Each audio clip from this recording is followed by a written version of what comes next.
Hello అందరికీ! ఈరోజు మా అమ్మ సొరపిట్టు రెసిపీ చేసిందనమాట. ఈ రెసిపీ తిన్నోళ్ళు ఎవరైనా ఉంటే దాని టేస్ట్ ఎట్లా ఉంటదో మీకు ఆల్రెడీ తెలుసు. అండ్ తిననోళ్ళు ఎవరైనా ఉంటే గనక కంపల్సరీ ఈ రెసిపీ చూసినాక మీరు ట్రై చేయడం మాత్రం అస్సలు మర్చిపోకండి. ఎందుకంటే ఆ రెసిపీ చాలా టేస్టీగా ఉంటుంది సొరపిట్టు రెసిపీ. సో, అది ఎలా చేసిందో చూసేద్దాం.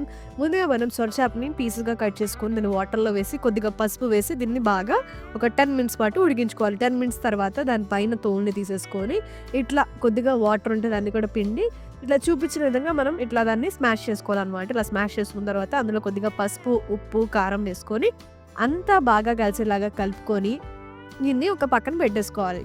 ఇలా పెట్టుకున్న తర్వాత ఒక ప్యాన్ తీసుకొని మనం అందులో కొద్దిగా ఆయిల్ వేసుకొని ఆయిల్ హీట్ అయినాక కరివేపాకు, పచ్చిమిర్చి వేసుకొని ఇవి 2 లైట్‌గా ఫ్రై అయిన తర్వాత అందులో మనం రఫ్‌గా చాప్ చేసుకున్న ఉల్లిపాయలను కూడా వేసేసుకొని అందులో లైట్‌గా పసుపు అండ్ లైట్‌గా ఉప్పేసుకోండి. ఎందుకంటే మనం ఆల్రెడీ ఉప్పు కలుపుకున్నాం కదా అందులో. సో, అందుకనే ఉప్పు లైట్‌గా వేసుకొని ఉల్లిపాయ మగ్గేంత వరకు మనం దీన్ని బాగా ఫ్రై చేసుకోవాలి. ఈ లోపల మీరు వీడియోని లైక్ చేయండి, ఛానల్‌ని సబ్స్క్రైబ్ చేసుకోండి అండ్ ఈ రెసిపీని ట్రై చేసి మీకెలా అనిపించిందో కామెంట్ సెక్షన్‌లో షేర్ చేసుకోవడం మాత్రం అస్సలు మర్చిపోకండి. ఉల్లిపాయ మగ్గిన తర్వాత అందులో అల్లం వెల్లుల్లి పేస్ట్ వేసుకొని కొద్దిగా పచ్చివాసన పోయేదాకా మనం దీన్ని బాగా ఫ్రై చేసుకోవాలి.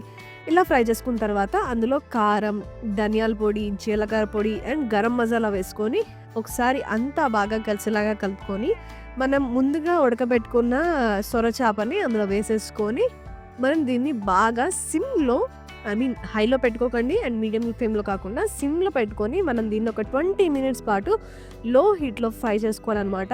ఇలా లో హీట్‌లో మీరు 20 మినిట్స్ పాటు బాగా ఫ్రై చేసుకుంటే మనకు టేస్ట్ అనేది చాలా బాగుంటుంది. చివర్లో అందులో కొద్దిగా కట్ చేసుకున్న కొత్తిమీర అండ్ కొద్దిగా నిమ్మరసం వేసుకుంటే ఎంతో టేస్టీగా ఉండే సొరపిట్టు రెసిపీ అయితే రెడీ అయిపోతుంది. మీరు కూడా ట్రై చేసి ఎలా ఉందో కామెంట్ సెక్షన్‌లో షేర్ చేసుకోండి.